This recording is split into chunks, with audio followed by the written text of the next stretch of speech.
Welcome to Amazon Legends, where we have real stories about making it big on Amazon. Our guests are CEOs of large companies and entrepreneurs who became power sellers, also providers specializing in helping sellers, aggregators that acquire sellers, and former Amazonians will give us an insight from behind the scenes. Here is your host, Nick Urison. Welcome to another episode of Amazon Legends. My next guest today has already been on the show, and she founded two companies before moving to America from her home country, Venezuela. And one day she came to Miami for a 2-week vacation.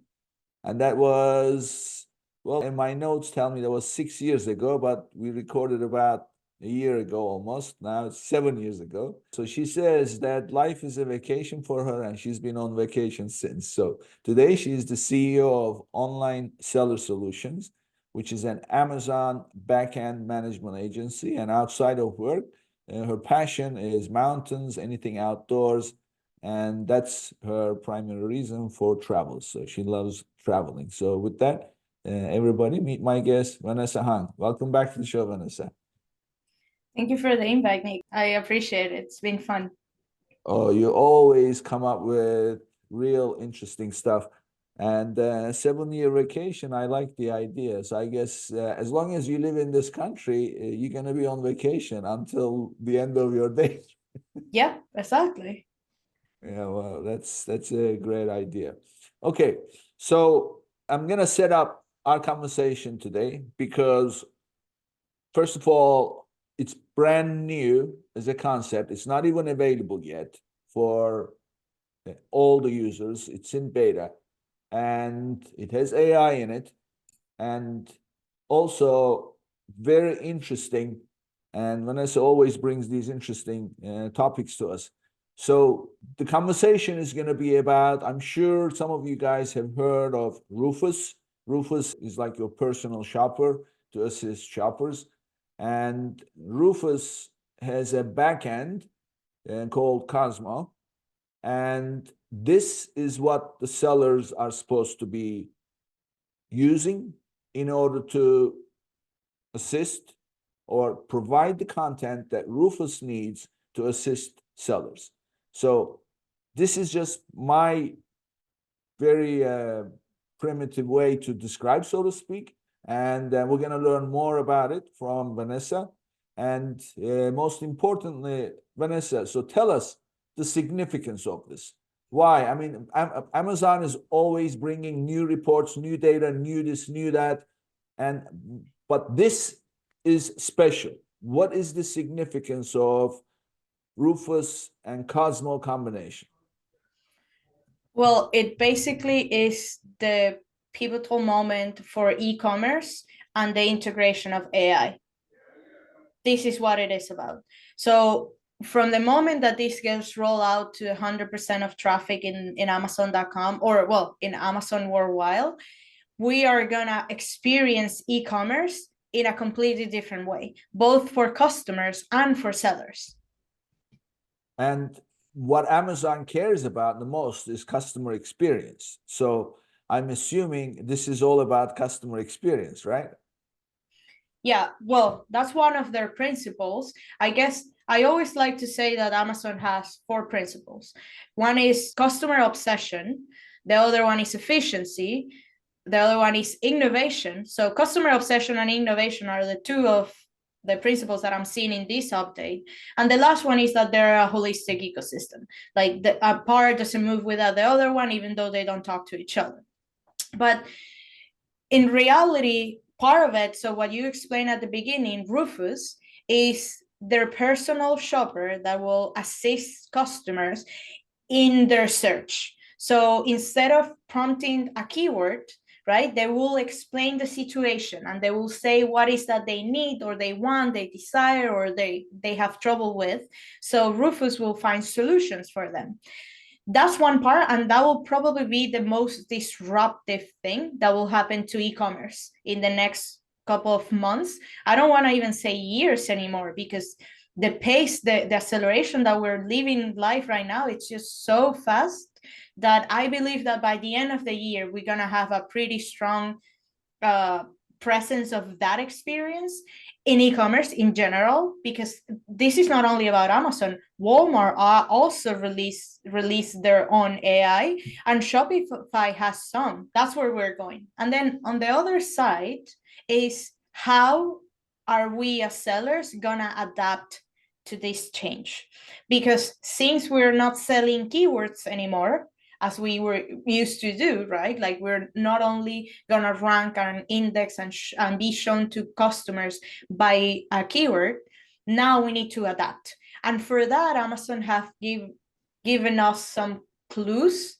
And I don't think they have given the whole blueprint of everything that you need to do.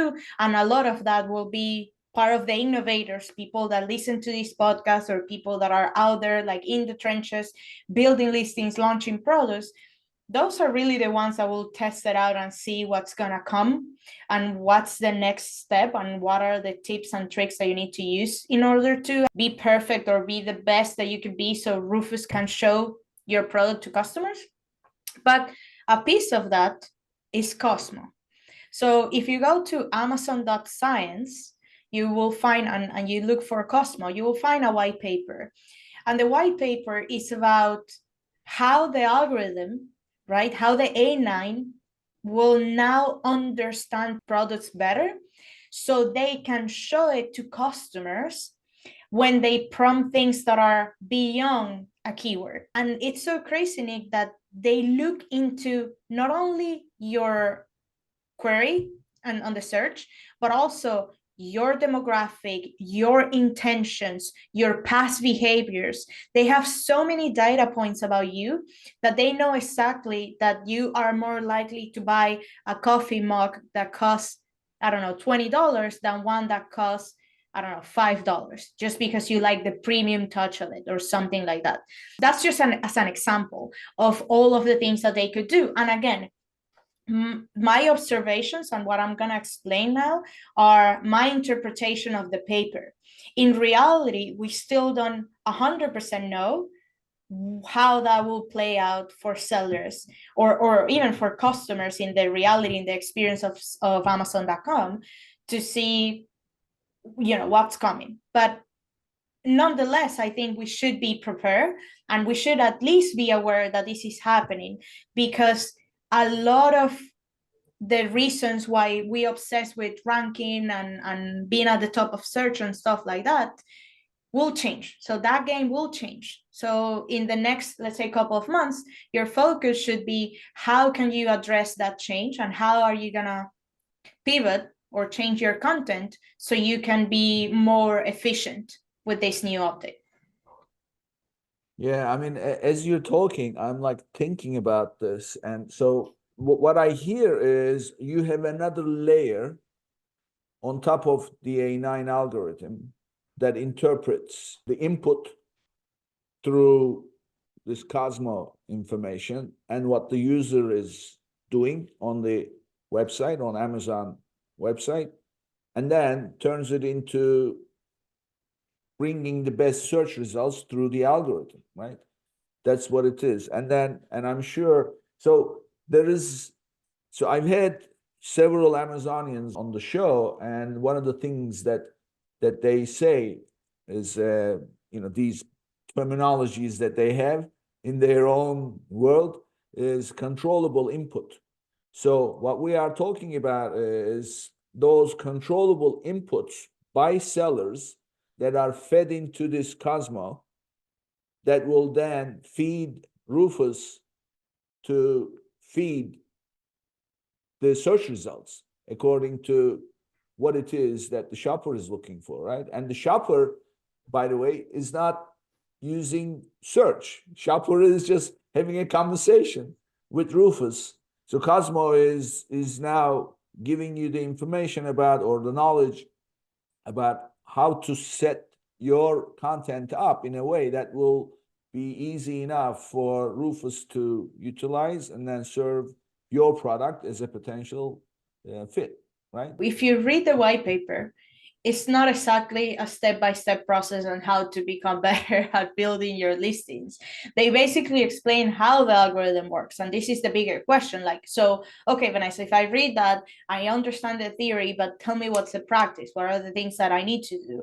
So before we dive into that, I just want to clarify that Rufus, and if you read that press release, they explain that Rufus not only uses the listing information or the listing content to provide answers to customers, they also look at reviews, they look at questions, and they look at web information, like overall web information and sentiment. So in a sense, this will be like a three-dimensional like chess game that you need to play in all sides, because in the past, right, when you build a listing, you focus on the keywords that you want to target, and based on that you create your title and your bullet points and the descriptions and all of the images, all so pretty. And technically you control who sees your product based on the keywords, right? That's it. That's a game that we were playing until now.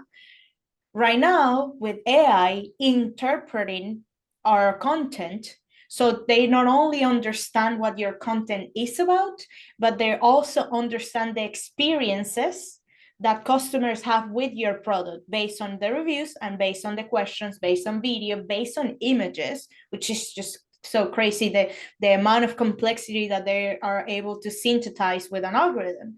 So now when you think about it, okay, first step, you need to talk to AI.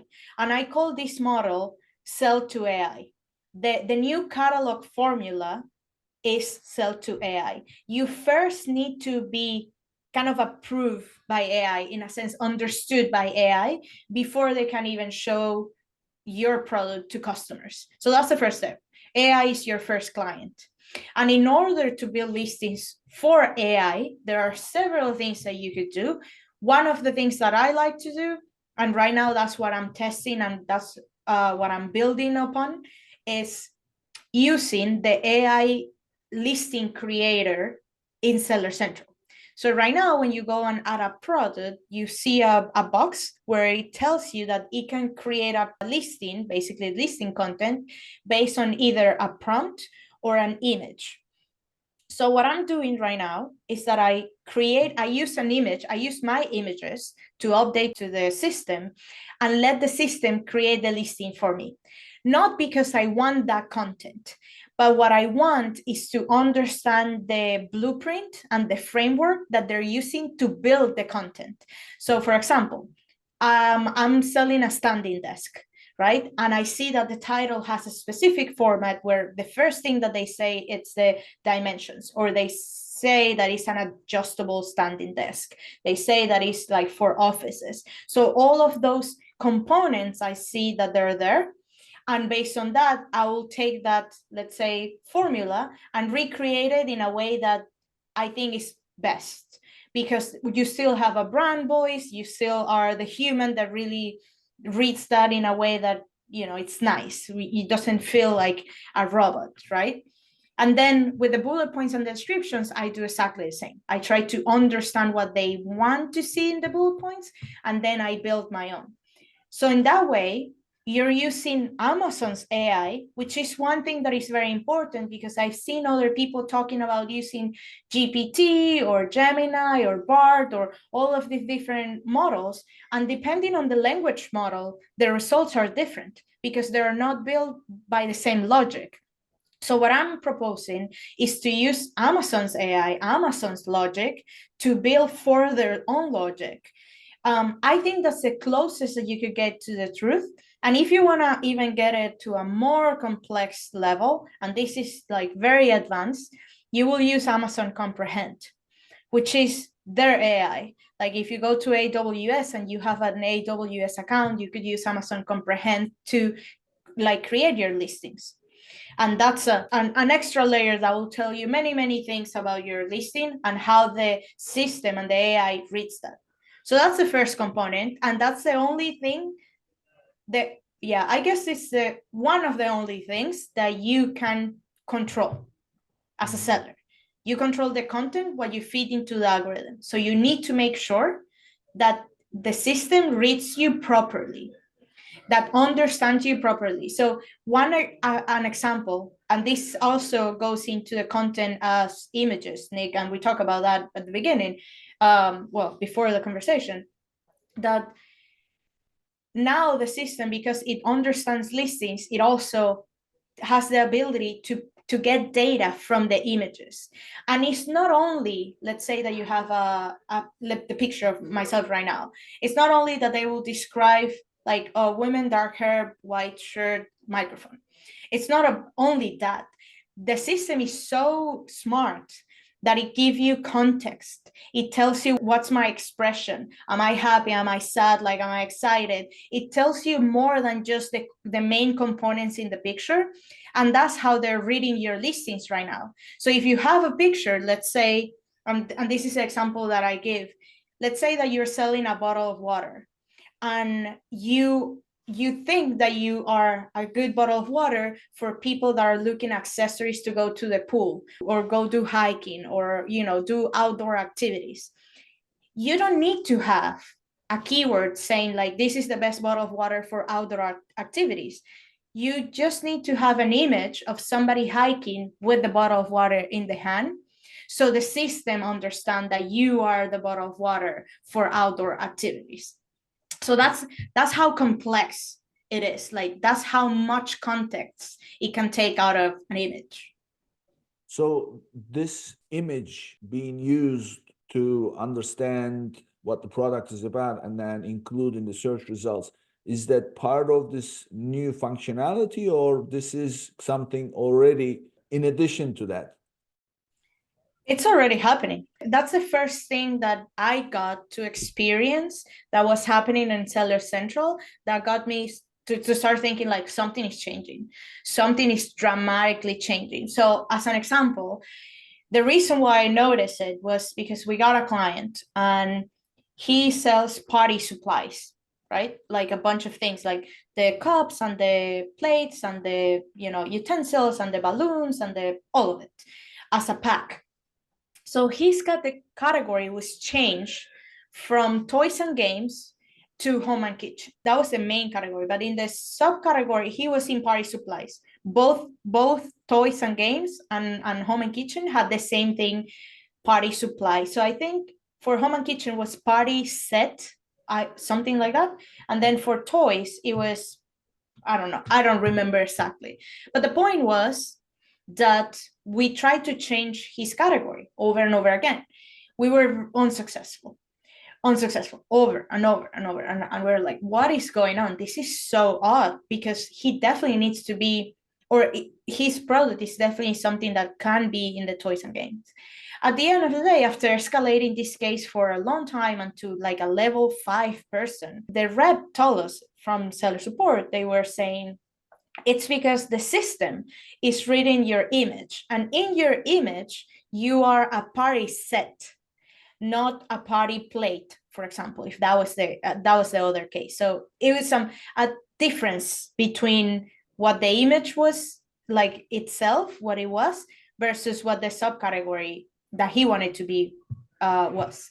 So that got me thinking of like, oh my god, they are reading the image and comprehending the image in a way that they can say what this is. And you know what? The reason why Amazon allow us to create our listings and put our own category is because they don't have information from your product prior. Like, they don't have any context, any feedback. They don't have that.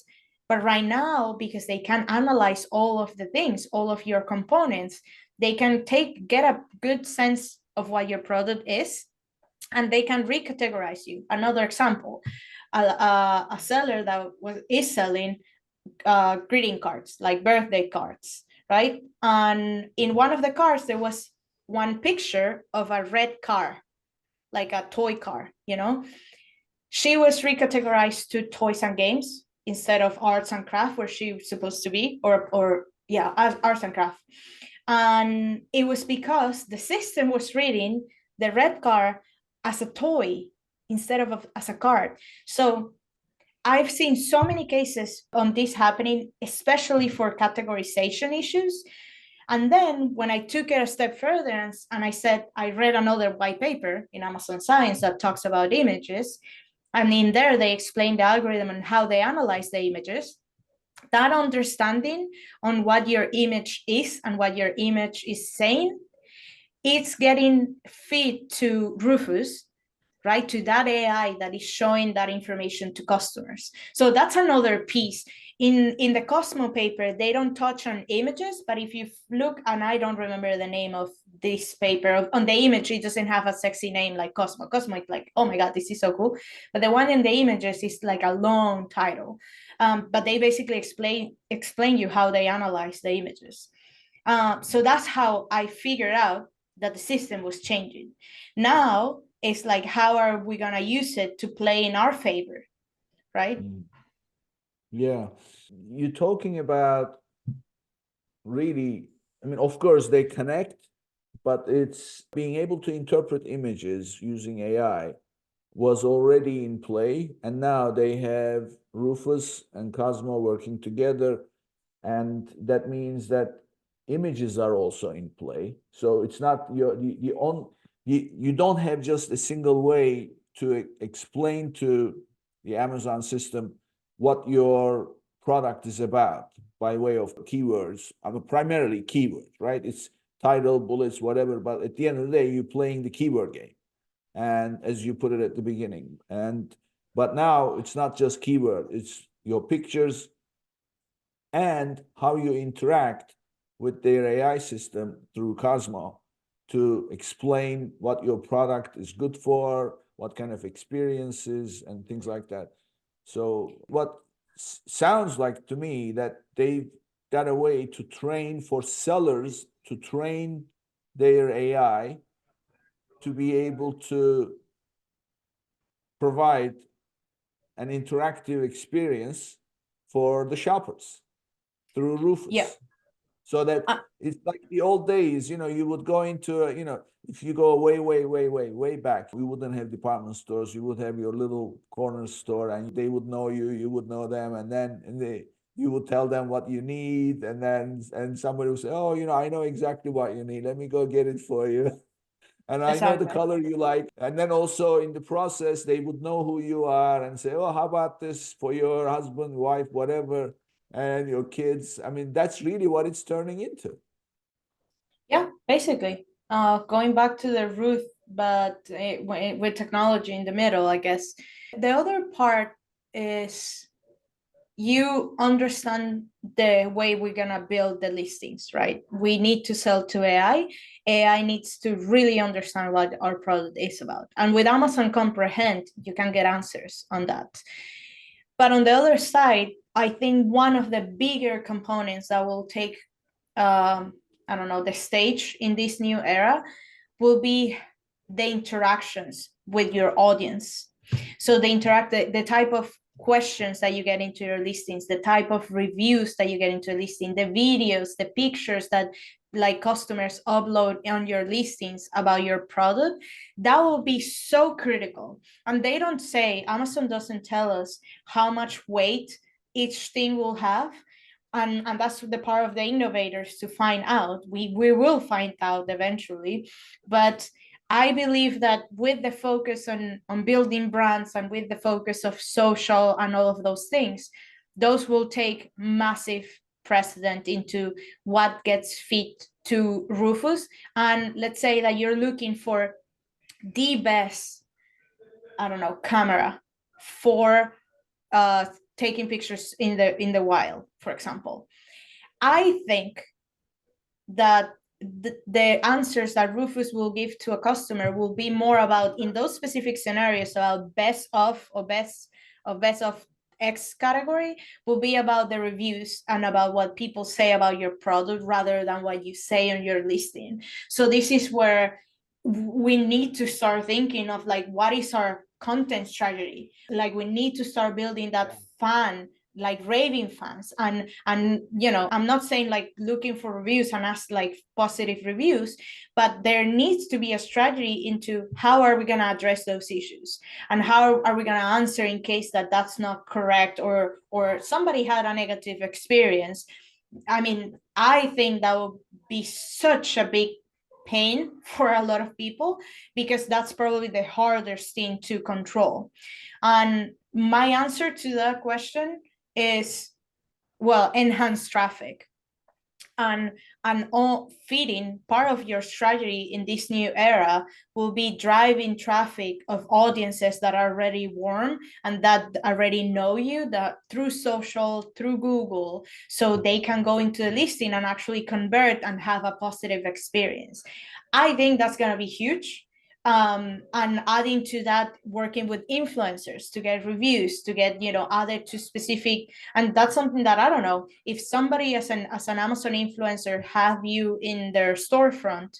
I don't know if you get points for that. I don't think so right now, but will you get points in the future? Because an audience like them is saying, I like this product and I'm promoting it in my store. Some things like that. So there's a lot to consider here. I think it's a huge topic. I've been talking a lot about it with my friends and all of like fellow Amazon nerds, trying to figure out, because a lot of the questions at the moment don't have an answer. And one thing that I would like to like post here, and I don't know if you want to answer or let the people think about it, but in this new world, Nick, where your personal shopper will know exactly or technically what you like, where is Amazon advertising going? That's the only reason why I think this is not gonna get rolled out as aggressively as they could do, because it will potentially kill PPC, and that's their main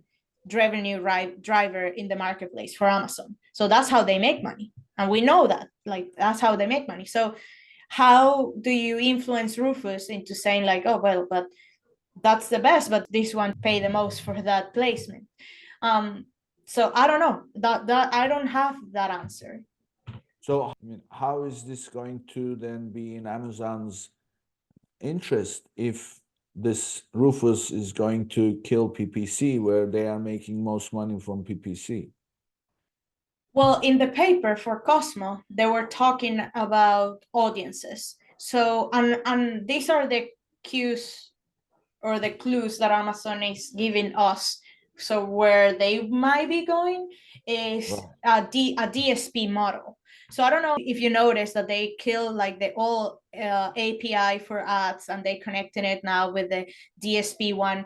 In the new Cosmo model, what they care the most about is not the query, like your specific search, is your intention based on your audience, based on who you are, based on how many videos of dogs that you saw last year, and this is the best thing because we already know that you have a golden retriever and we're going to feed you exactly this information.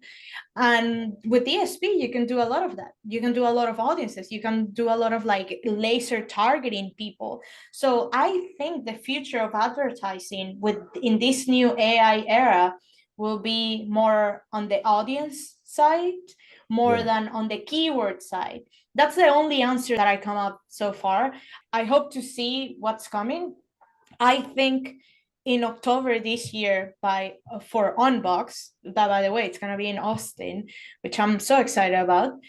I think we're gonna have a lot of answers, because last year during the Unbox conference, they released some of the AI tools and some of the integrations that they wanna implement this year, or they implement this year. So I think this is not going anywhere. The other piece of the paper, they mentioned how much revenue they were able to drive based on changing the new algorithm to 10% of the US traffic. And they increased it by 0.7%, which to you, it doesn't seem huge, like 0.7% is not massive, but in a $7 billion business, that's 5 billion increase just by changing the way they show products to customer, because they're prioritizing what you really want to see based on your past behaviors and the understanding on your demographic. So I don't know. I mean, that's why I like to say these questions out loud, because I hope that my predictions obviously happen.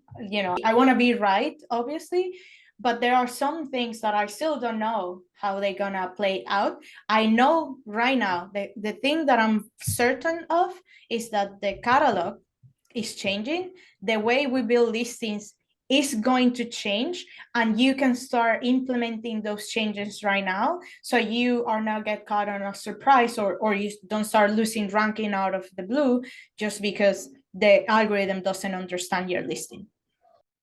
I have a question for my listeners. Are you experiencing cash flow challenges with your Amazon business? Well, silly question. Who is not, right? So let me introduce you to Viably, a unique solution tailored for Amazon sellers and e-commerce enterprises. By connecting your Seller Central or Shopify account, you can promptly access funding along with a variety of financial tools, all for a flat fee. It's as simple as that. And for my listeners, they are offering an extra $1,500 in funding for eligible applications. Start your quick and easy application today at runviably.com/legends. And that's runviably.com/legends. Yeah. Well, there's quite a few things that you said. I just want to add some things that I've also found. So Amazon has, if you go back a few months, you had sponsored products, sponsored brands, and also sponsored display. So now they have sponsored TV, but also sponsored brand was divided into sponsored brand video. So now they rolled everything into sponsored brand, and under sponsored brand, they are offering multiple different formats. Like one of them is right at the top of the page. When you do a search, you see the banner of a brand. They are actually able to incorporate multiple brands into that banner. And then when you select the brand, you have different product selections associated with the brand, all inside one banner. The reason why I bring this up is because what Amazon is doing is it's starting to put more and more focus on brand building through customer experience. And in that, they are incorporating and advocating, and this is the sponsored display mostly doing this, is audience-based targeting. So what they are saying is, don't rely on sponsored product to drive your revenue. Do a mix. And in that mix, utilize sponsored brand and sponsored display and do audience targeting.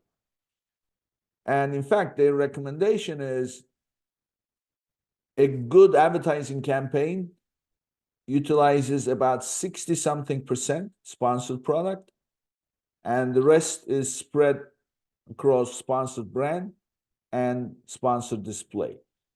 And audience targeting had the emphasis. Now, DSP, for those who may not know, stands for demand side platform.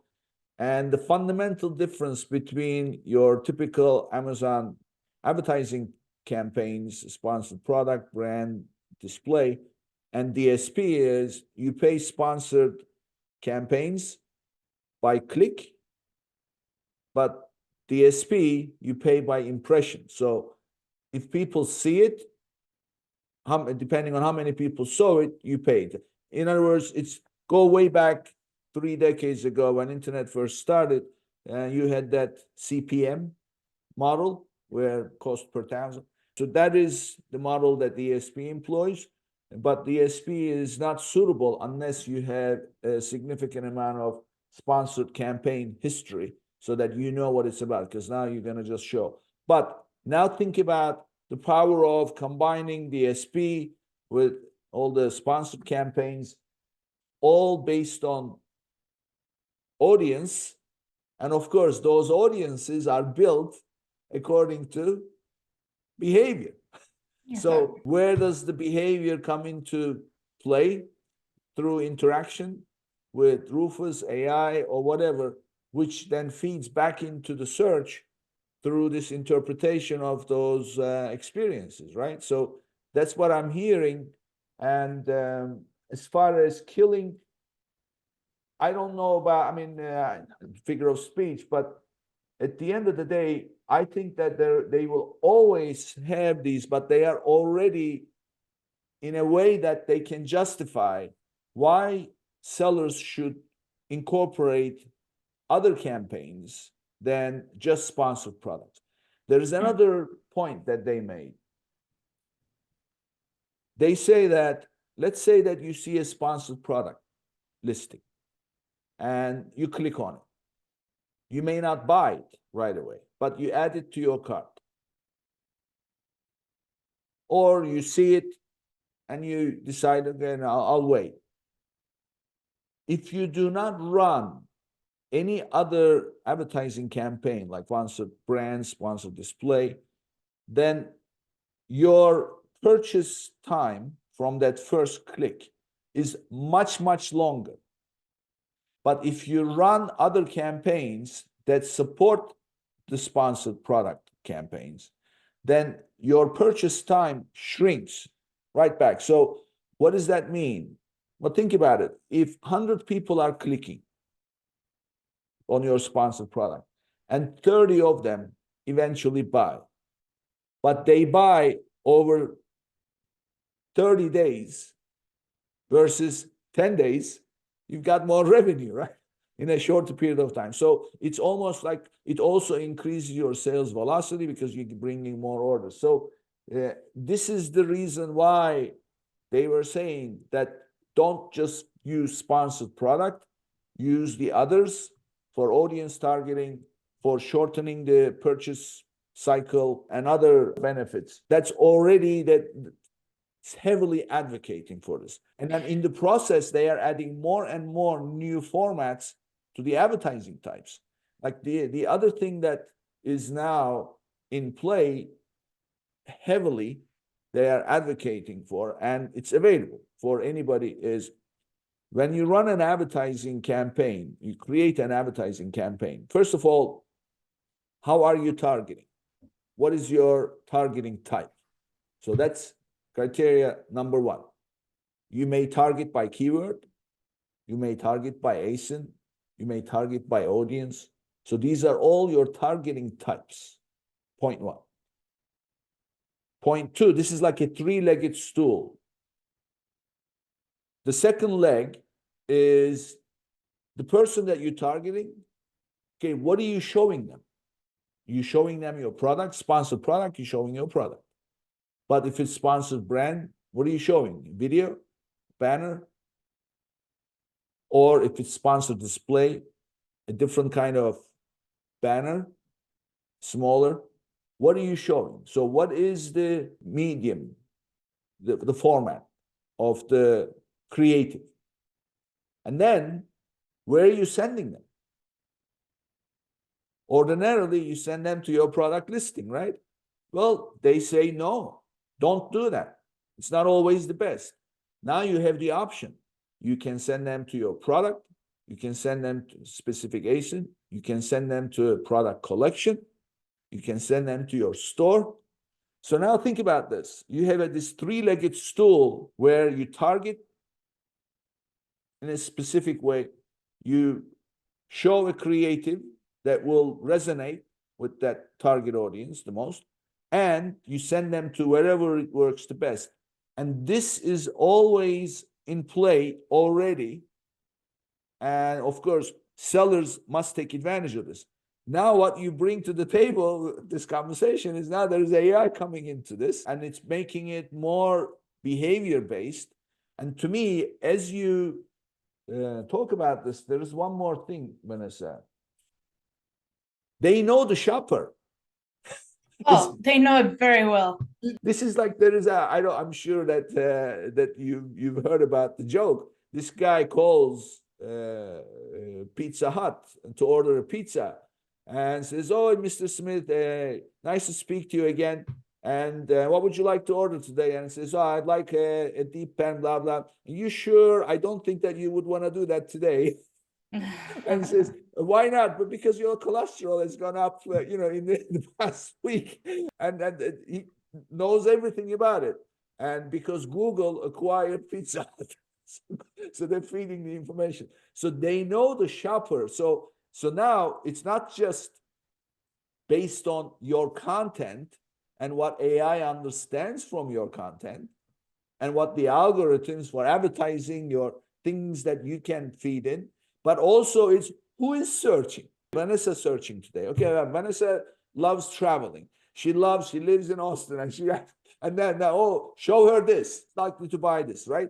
So this is, I mean, I don't know how far this is going to go, frankly. I mean, it's just mind blowing. Yeah, it's mind-blowing. So one of the things that and Kevin King posted this in his newsletter, the Qatar Web Summit just happened a few weeks ago, and one of representative of Amazon was talking about the future of e-commerce. And in the future of e-commerce, he literally explained everything that we talked about on this is how customers now will interact with the technology, and this is how we're going to show products, and this is how the algorithm understand the product, and that's happening like within the next 2 years, like for everybody. So in 2 years, when we think about e-commerce, we won't even remember what a search term was. Like it would be so old in a sense. But again, it's new now, it's sexy, it's a very interesting topic. There are a lot of questions that you need to be asking yourself to see like, oh, where is this going? What I like, and I was talking to a friend and I was saying like, I don't know if I should spend a lot of time on this. And he's like, you definitely need to spend a lot of time on this, because if you think about all of the possibilities, then you can solve for those possibilities, and when one happens, you already know what to do. So that, to me, I'll leave it to, if you want to know right now what you should be building your listings based on, how the algorithm understands it, create a new listing. You don't need to finish it, you don't need to really create it, but use their AI to understand how the system will build your listing based on your images. That's the first part. So you there are kind of knowing if the system understand what your image is about. That's the first part. And then you're gonna get the framework or the blueprint on how to build a listing so it can answer the questions to the AI.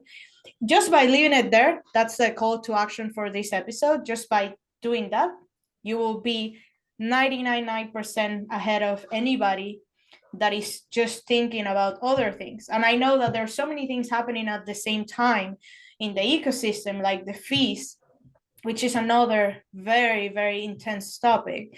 Like 2024 fees are just killing a bunch of people on their bottom line.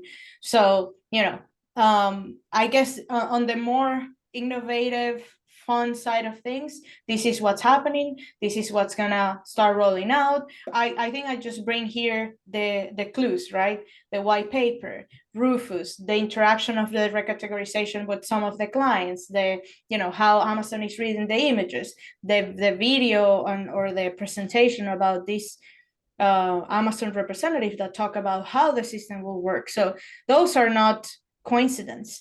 Amazon is telling a story, and they're sometimes so obvious about it, and we don't really like to pay attention until it is a reality, which I think that's one of the downsides of this industry. I think a lot of people just live in the right now, and they don't see far ahead, like thinking about, I don't know, in the future is just like so overwhelming because there's so many things in the present that you need to deal with. But yeah, I mean, those are the call to actions. Yeah. I mean, look, I always like to be practical on Amazon Legends. I always like the listeners to take away something that they can apply, that's actionable, and then they can apply in their business and then immediately see the impact. And also would like to cover new things. So this is obviously new. And by the time this episode airs, probably there will be recording this in March of 24. So by the time the episode airs, there will probably be more stuff. And this is definitely as you put it, just a little bit of time that you spend on this will already make you an expert. So there is this thing called the Zulu principle. You familiar with it? No. So Zulu principle goes like this. If you read a book about Zulus, you become the Zulu expert in your neighborhood. Yeah. If you go to the library and spend a day educating yourself about Zulus, you become the Zulu expert in your town.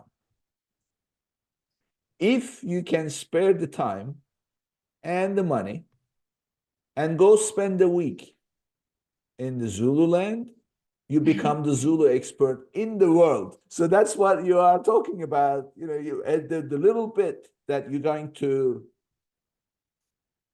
spend time on making an effort, educating yourself, you will already be ahead of people. And because you will understand the basics of it and you'll immediately use it, benefit from it, more than likely, but also you'll now be into it so that when they release new stuff, it's not going to be overwhelming. Otherwise, when they release everything, it's a lot of work. The other thing that I'd like to always advocate for, and I've seen this over and over, Amazon is doing what I call the open intelligence. In other words, in the old days, the Cold War days, everything was secret, right? And everything was secret. And at the same time, everybody would always try to keep things secret, find new ways to hide things, to hide items, information, whatever. That doesn't work anymore because we have this appetite to uncover things, plus the media and the social media and everything else.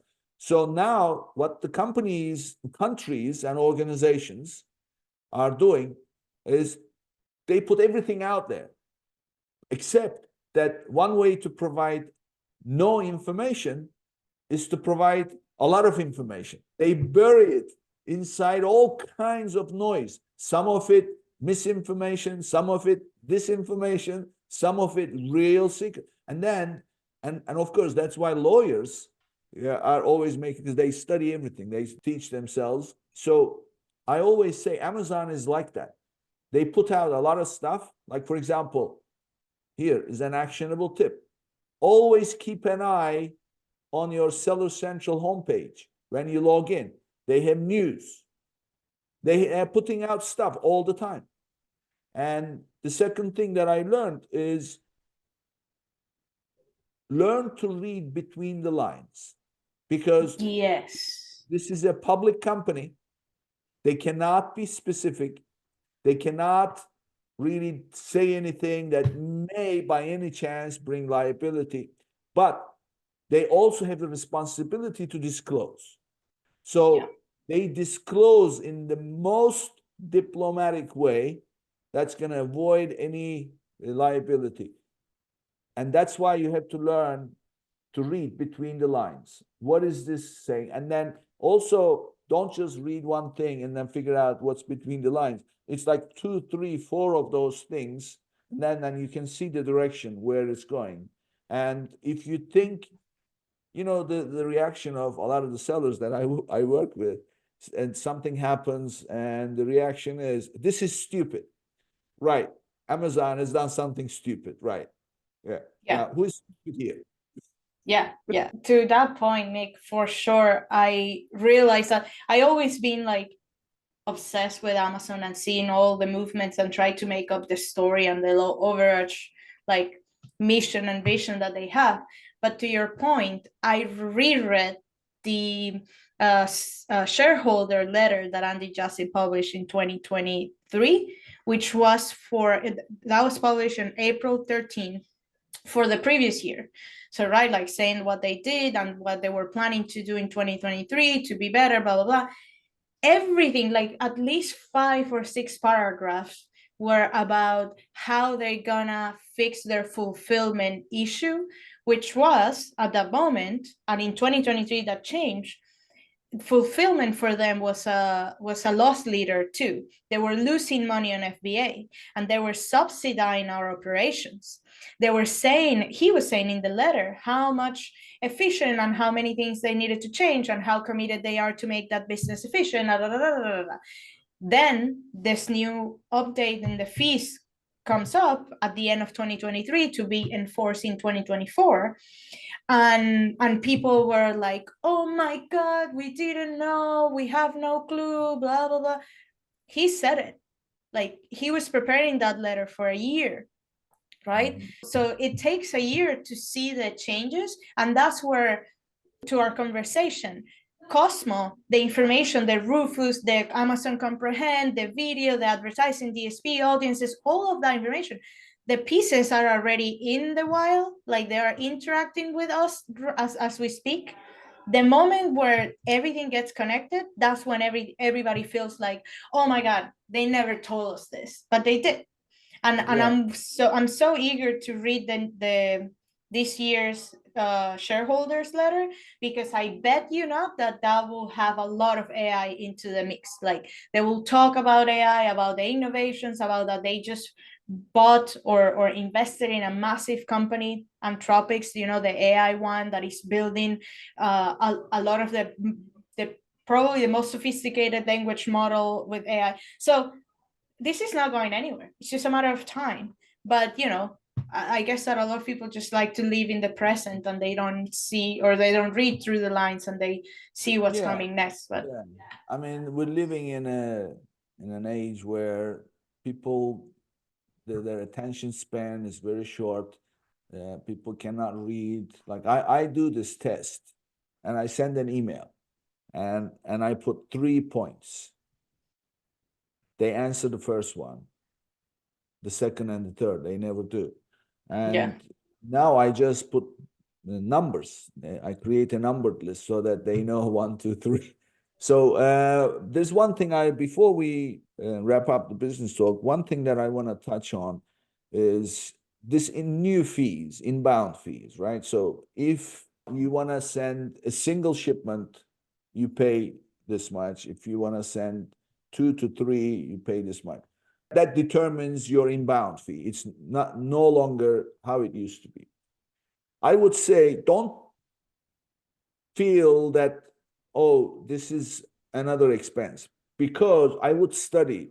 First of all, what are they trying to do? They are trying to increase their efficiency. So therefore, if you accept to ship to 4 different locations, there is no extra cost, as far as I know. The way I read it, it's 0. But if you want to send it to less, so if you are shipping, let's say 800 pieces of your SKU, if you say, okay, I just want to send it to single location, that's where you have the highest extra. But if you say, okay, I don't care how many, then Amazon system will split it up into 5 different destinations, then that's okay. Now, what does that do? It doesn't add extra cost to you. In addition, it increases their efficiency because they don't want to move merchandise between their DCs. So that's number one. I would study it, and then I would frankly, just like I always tell people this, COVID, right? It hit the whole world. Well, imagine a restaurant who refused to do anything online because they said, oh, we want to bring our customers into the restaurant. Well, what happened to them during COVID, right? So you need to look at this. Amazon is one of the forces of nature. You need to adjust your internal systems to be able to create as many shipments as possible, as efficiently as possible for your inbound shipments. Then you don't have this issue. Second thing is, they compensated that increase by reducing their FBA fees on the individual orders. So I say, look at the big picture. If you can ship to multiple destinations and that gives you no extra cost, go back and tweak your systems, increase efficiency, and factor in the drop in FBA fees, you'll be ahead in the game. Yeah. So that's my take. What do you think? I mean, there are many things. What I like to know, because I hate to play the victim, right? Like, I don't believe in that game. I'm like, oh my God, Amazon, whatever. Like, move on. Like, yeah, it changed. Move on. And you see the charts of how much money Amazon was subsidizing FBA operations, meaning how much they were losing per order they were fulfilling. And a lot of that loss was due the internal distribution within their network. So if you send it to North Carolina, they were gonna redistribute it across the nation on their dime. What they're saying is simply as like, hey guys, we're not doing this anymore. We are gonna be profitable. Figure it out. So if you build a business based on a subside, yeah, based on being subsidized by Amazon, then and if that kills your business, then you didn't have a business to start like that. So if you want to be a victim, yeah, be a victim. Yeah, they took the subsidy line, and I don't have, and I'm sorry, I apologize if this is wrong or you take it wrong, but I come from a communist country and I know how much damage subsidized due to the world, to the country, right? Like, people get used to it. People get used to get paid. People get used to get free stuff. So you get used to, as a seller, to get the subsidy of the redistribution in the network by Amazon. You don't have it anymore, so let's figure it out. There are many things, and as you said, yes, the monthly storage between January and September also went down by 10 cents. The FBA fees went down by not a lot, but it went down a few points in percentage. And the other thing that you could do is just resize. That's one of the things that I advocate. You probably, when you develop your product, when you develop your packaging, you probably were not thinking about the most efficient, cost-effective way to pack your product. So right now, if you re-engineer your packaging, you could be saving those, I don't know, 60 cents on a dollar that they will charge you for, the extra inbound, just because you change the thing. And now Amazon has another program, which is shipping on package or in unpackaging, that basically give you a credit on your FBA fulfillment fee, that give you credit when you ship in a package or in a box that is good for shipping. So that means that Amazon doesn't need to put your product in a bigger box, so that they give you a discount. So there are tools to be more efficient. You could either cry about it, right? And just like a lot of people in social media, they were like, I'm selling my business, I'm going to Shopify, Amazon doesn't work anymore. And to me, what's interesting, and I would like to see that at the end of the year, and I said this in the most respectful and caring way because I care about sellers, but that is a huge thing for competition. Like, a lot of people will leave the platform. So what will that mean for you? Right? And that those opportunities. And there are fulfillment centers, 3PLs, that are phenomenal at, sending efficiently and cost effectively and better. So partner with those people. They are out there. Like, one of my good friends, James McConnell, he has a 3PL and he is an expert in fees. So if you read his blog post in his website, he explained everything about the low inventory fee, which is one, by the way, if you don't know about, it's going to start getting enforced or getting charged in April 1st. So again, people are just like over obsessed with this inbound placement, not seeing that in April 1st, they're going to start getting charged for low inventory fee, which was measured in the last 30 and 90 days. If you're playing this game, I think you just need to learn the rules and start playing it well. And the rules always change. So that's why the game is so fun. But I don't know. I think that's my take. I'm actually, by the way, just like unshameful plug, I'm doing, and I don't know if this will be aired by the time I do the webinar, but on March 28th, I'm doing a webinar with Chelsea Cohen, which is the founder of SoStock, which is an inventory and forecasting tool. We're doing a workshop about the fees. And what we're giving in that workshop are the step-by-step and the spreadsheets and the macros, where you can input your number and get a result on how much money or what are the unique economics of your SKU. So I hope that will help sellers, because I think there is a way out, probably will cost you a little bit of money, but as anything, like, cost always goes up, right? And with that, your prices should go too. Listen, cost is not just, okay, how much is this going to cost me? Here is the money. That's not the cost. There's also something called the opportunity cost. So there's a cost of not doing something.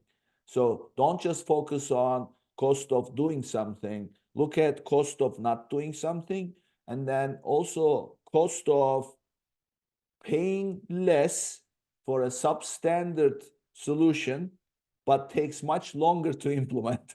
Also consider the opportunity cost. And when you look at the big picture like that, you probably will find that, okay, whatever you need to do, as they say, get with the program. Otherwise, you'll get bulldozed over, right? That's how it is. Well, it's a great conversation. So tell us, Vanessa, so you said that you have a webinar coming up on the 28th of March. Now, this episode will air much later than that, but I'm sure that people will be able to have access to that webinar recording if they reach out to you, right? Yeah, you can reach out to me. Probably the webinar will live on the Carbon 6 YouTube channel. So there is so this is the second part of a two-part webinar. The first part we already recorded a month ago, and that was a rundown of every single fee that went up and every single change that went up in 2024. That's completely public, it's on YouTube. The one that we're recording it, since we're giving like the templates and the macros, you're gonna be able to see the recording, but I don't know if you're gonna be able to get the file from YouTube. But if you don't find it, just feel free to message me. My favorite social media right now is LinkedIn. So Vannesa Hung, you can message me, connect with me, follow me. If you have any questions, I'll give you the answers there. Yeah, I'm sure they will do. So Vannesa Hung on LinkedIn. So that's the best way to contact you then, right? Well, that's the best way in social media. If you want to send me an email, that's probably the fastest one, I guess the most obvious. It's Vanessa at onlinesellersolutions.com. Okay, great. Thank you, Vanessa. Fascinating conversation. I Thank cannot you. imagine where we're going to be next time we do our recording. God knows what. You know what we should do? Just like that shareholder letter, what we need to do is every time you come back, we should do a recap and compare of what we thought was going to happen and what in fact happened. I think that would be a fun conversation piece. Yeah, let's do it. Thank you for being here. Thank you. Before I go, a quick reminder to say goodbye to your cash flow problems and claim your extra $1,500 when you qualify for $25,000 or more in funding. Go to www.runviably.com/legends and start your application today. Thank you, and this brings us to the end of another episode, and I'll see you on the next. If you enjoyed today's episode, be sure to subscribe, rate, and review the episode, and share it with someone you think would benefit from it too.